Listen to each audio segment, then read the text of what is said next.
On the fifth day, again as always, it was thanks to the sheep, the secret of the little prince's life was revealed to me abruptly, without anything to lead up to it, and as if the question had been born of long and silent meditation on his problem, he demanded, "A sheep, if it eats little bushes, does it eat flowers?"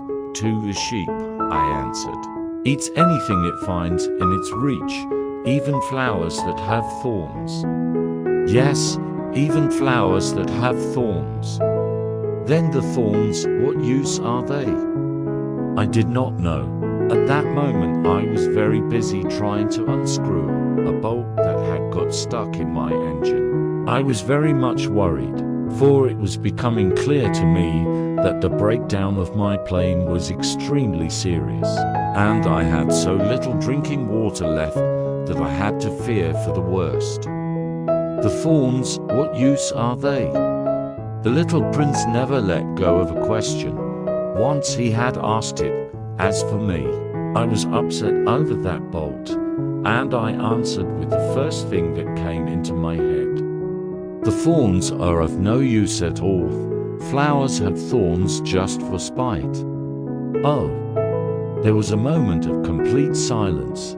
Then the little prince flashed back at me with a kind of resentfulness. "I don't believe you. Flowers are weak creatures. They are naive. They reassure themselves as best they can. They believe that their thorns are terrible weapons." I did not answer. At that instant I was saying to myself, if this bolt still won't turn, I am going to knock it out with the hammer. Again the little prince disturbed my thoughts. "And you actually believe that the flowers—" "Oh no," I cried, "no, I don't believe anything. I answered you with the first thing that came into my head. Don't you see, I am very busy with matters of consequence." He stared at me, thunderstruck. Matters of consequence. He looked at me there, with my hammer in my hand, my fingers black with engine grease, bending down over an object which seemed to him extremely ugly. "You talk just like the grown-ups." That made me a little ashamed, but he went on, relentlessly. "You mix everything up together, you confuse everything." He was really very angry. He tossed his golden curls in the breeze. "I know a planet where there is a certain red-faced gentleman. He has never smelled a flower. He has never looked at a star. He has never loved anyone. He has never done anything in his life but add up figures, and all day he says over and over, 'Just like you, I am busy with matters of consequence.' And that makes him swell up with pride. But he is not a man, he is a mushroom." "A what?" "A mushroom." The little prince was now white with rage. "The flowers have been growing thorns for millions of years. For millions of years the sheep have been eating them just the same. And is it not a matter of consequence to try to understand why the flowers go to so much trouble to grow thorns which are never of any use to them? Is the warfare between the sheep and the flowers not important? Is this not of more consequence than a fat red-faced gentleman's sums? And if I know myself one flower which is unique in the world, which grows nowhere but on my planet, but which one little sheep can destroy in a single bite some morning, without even noticing what he is doing, though you think that is not important." His face turned from white to red as he continued. "If someone loves a flower, of which just one single blossom grows in all the millions and millions of stars, it is enough to make him happy just to look at the stars. He can say to himself, 'Somewhere my flower is there,' but if the sheep eats the flower, in one moment all his stars will be darkened, and you think that is not important." He could not say anything more. His words were choked by sobbing. The night had fallen. I had let my tools drop from my hands. Of what moment now was my hammer, my bolt, or thirst, or death, on one star, one planet, my planet, the Earth? There was a little prince to be comforted. I took him in my arms and rocked him. I said to him, "The flower that you love is not in danger. I will draw you a muzzle for your sheep. I will draw you a railing to put around your flower. I will." I did not know what to say to him. I felt awkward and blundering. I did not know how I could reach him, where I could overtake him and go on hand in hand with him once more. It is such a secret place, the land of tears. I soon learned to know this flower better. On the little prince's planet, the flowers had always been very simple. They had only one ring of petals. They took up no room at all. They were a trouble to nobody. One morning they would appear in the grass, and by night they would have faded peacefully away. But one day, from a seed blown from no one knew where, a new flower had come up, and the little prince had watched very closely over this small sprout, which was not like any other small sprouts on his planet. It might, you see, have been a new kind of baobab. The shrub soon stopped growing and began to get ready to produce a flower. The little prince, who was present at the first appearance of a huge bat, felt at once that some sort of miraculous apparition must emerge from it. But the flower was not satisfied to complete the preparations for her beauty in the shelter of her green chamber. She chose her colors with the greatest care. She dressed herself slowly.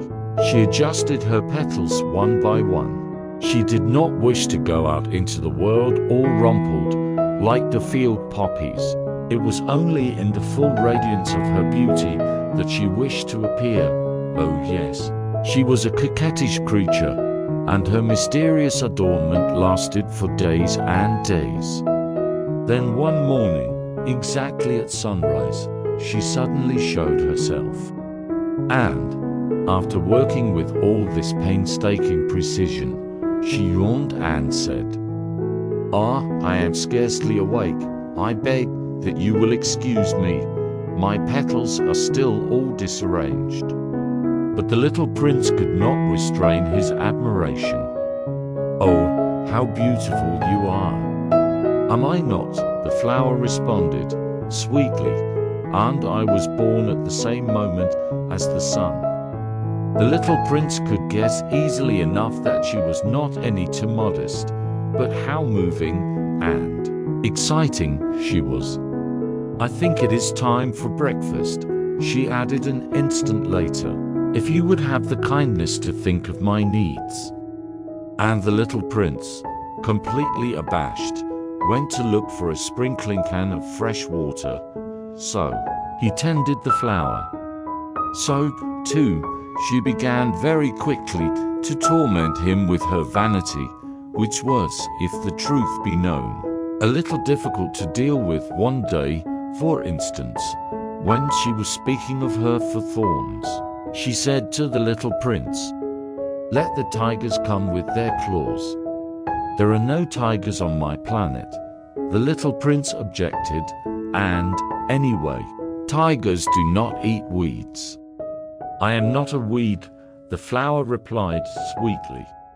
"Please excuse me. I am not at all afraid of tigers," she went on, "but I have a horror of drafts. I suppose you wouldn't have a screen for me." "A horror of drafts? That is bad luck for a plant," remarked the little prince, and added to himself, "This flower is a very complex creature. At night, I want you to put me under a glass globe. It is very cold where you live, in the place I came from." But she interrupted herself at that point. She had come in the form of a seed. She could not have known anything of any other worlds.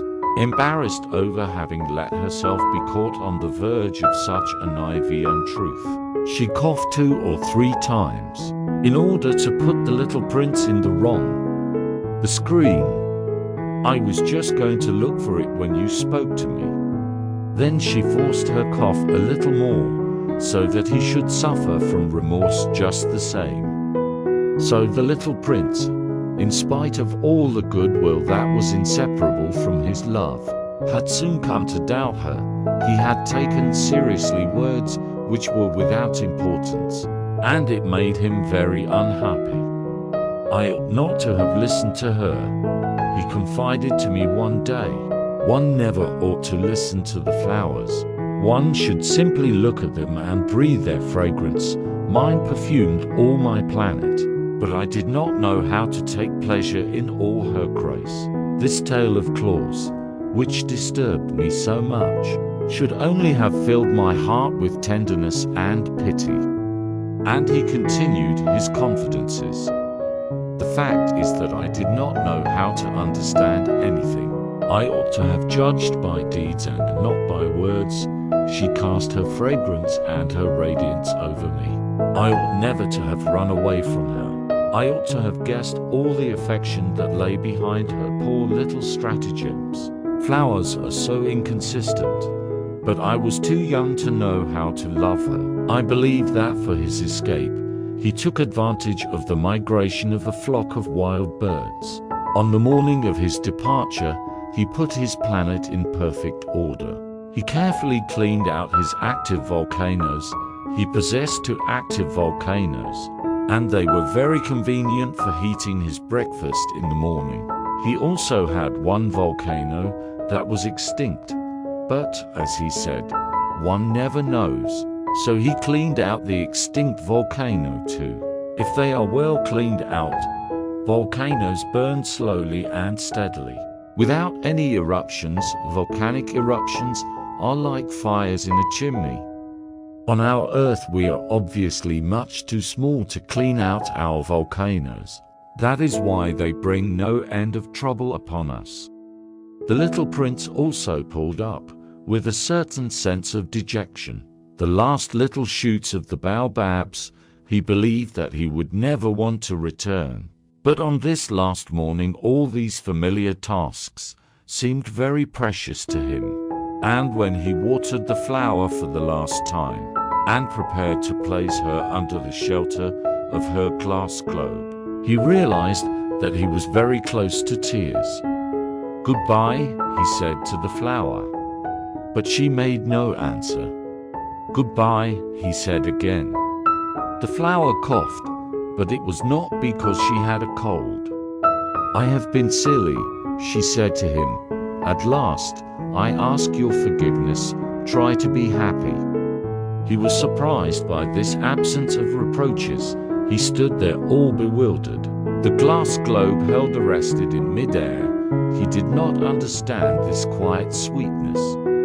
"Of course I love you," the flower said to him. "It is my fault that you have not known it all the while. That is of no importance. But you have been just as foolish as I try to be happy. Let the glass globe be. I don't want it anymore." But the wind. "My cold is not so bad as all that. The cool night air will do me good. I am a flower." But the animals. "Well, I must endure the presence of 2 or 3 caterpillars if I wish to become acquainted with them. Butterflies, it seems that they are very beautiful. And if not the butterflies and the caterpillars, who will call upon me? You will be far away. As for the large animals, I am not at all afraid of any of them. I have my claws."